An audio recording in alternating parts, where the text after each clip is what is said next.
Haleluya, haleluya, haleluya. Salam saudaraku, ratapan 3 ayat 22 sampai 23. Sebab kebaikan Bapa Yahweh tidak pernah berhenti, rahmat Bapa Yahweh tidak pernah berkesudahan. Selalu baru setiap pagi, begitu besar kasih setiap Bapa Yahweh di dalam kehidupan kita, dimanapun kita berada saudaraku. Renungan pagi KPI Mayim Kaim pada hari Selasa tanggal 5 April 2022 atau pada tanggal 4 Nisan 5782 yang merupakan kelanjutan pembacaan renungan Torah kita. Diambil dari kitab Keluaran 36 ayat 35 sampai 36 yang berkata demikian. Dan dia membuat sebuah tabir dari benang nila dan ungu dan kirmizi serta lenan halus yang dipintal dengan krup-krupnya, suatu karya seorang perancang. Dan untuk itu ia membuat 4 tiang kayu akasia yang menyalutnya dengan emas. Kait-kaitnya dari emas, dan untuk tiang-tiang itu dia menuang 14 tumpuan perak. Saudaraku, perikop yang baru saja kita dengarkan adalah tentang tabir, saudaraku. Tabir adalah suatu bentangan kain, saudaraku, yang memisahkan antara ruang Maha Kudus dan ruang kudus, saudaraku. Hal ini dapat kita lihat di dalam Keluaran 26 ayat 33 tentang bahan-bahannya, saudaraku. Sebelum dibangun ini, Bapak Yahweh sudah nyatakan di dalam Keluaran 26 ayat 23, Keluaran 26 ayat 33 maksudnya, saudaraku, berkata demikian. Dan haruslah engkau memasang tabir di bawah pengikat-pengikat itu, dan engkau harus membawa masuk tabut kesaksian ke sana, ke bagian dalam tabir, dan tabir itu akan memisahkannya bagimu antara ruang kudus dengan ruang Maha Kudus. Jadi inilah tabir, saudaraku, dan tabir ini tentu tingginya seperti halnya tinggi bangunan, yaitu 4,5 meter, saudara, kurang lebih, sesuai dengan bentangan daripada tiang papan-papan yang dipasang, saudaraku. Jadi 4,5 meter, dan tabir inilah yang saat Adonai Yeshua HaMashiach sudah menyelesaikan tugasnya, dikatakan semua sudah selesai dan tabir ini robek dari atas ke bawah. Berarti kita bisa dapat renungkan ketinggian tabir tersebut dengan bahan kain-kain yang sudah disebut tadi, yang cukup tebal, saudaraku, robek dari atas ke bawah, sekitar 4,5 meter tingginya, saudaraku.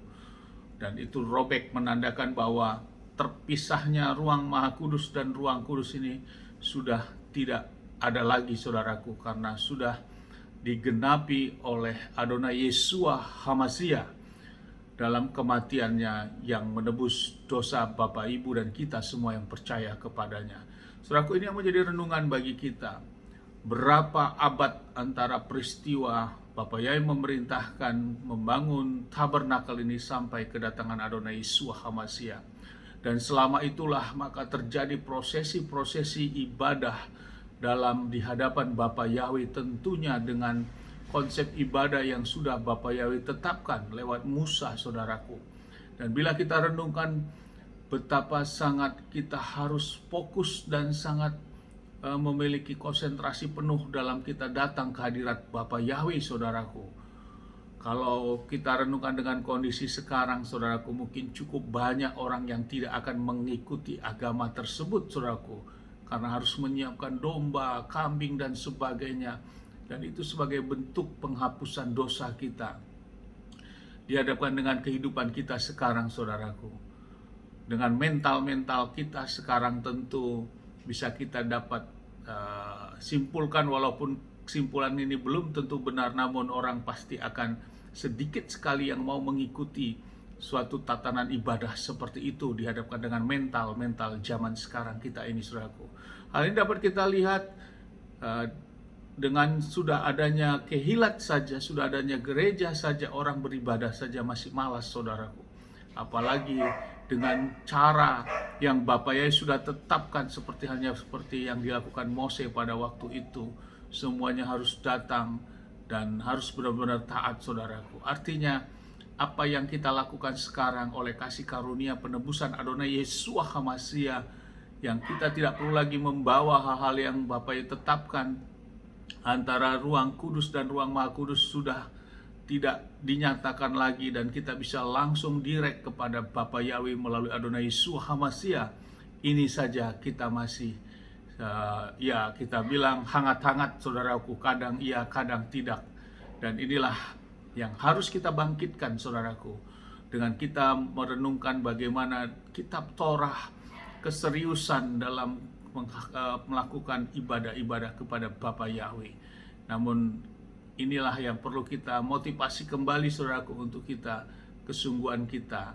Mari saudaraku, tabir sudah tidak berguna lagi, dan berabad-abad bangsa Israel harus melakukan ritual ibadah yang tentunya sangat memberikan konsentrasi penuh, sangat mungkin ribet kalau istilah bahasa sekarang, menyiapkan domba-domba dan sebagainya, dan tentu bagaimana darah bercucuran di Bait Elohim saudaraku, ritual-ritual yang Bapak lakukan perintahkan seperti itu, dan sekarang sudah tidak.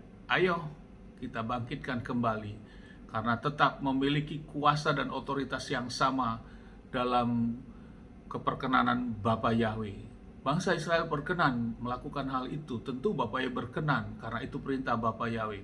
Di zaman kita ini, kita tidak perlu melakukan itu, karena janji keselamatan sudah di dalam Adonai Yeshua HaMashiach. Keperkenanan yang sama juga terjadi untuk kita, yang sungguh-sungguh datang kepada Bapa Yahweh.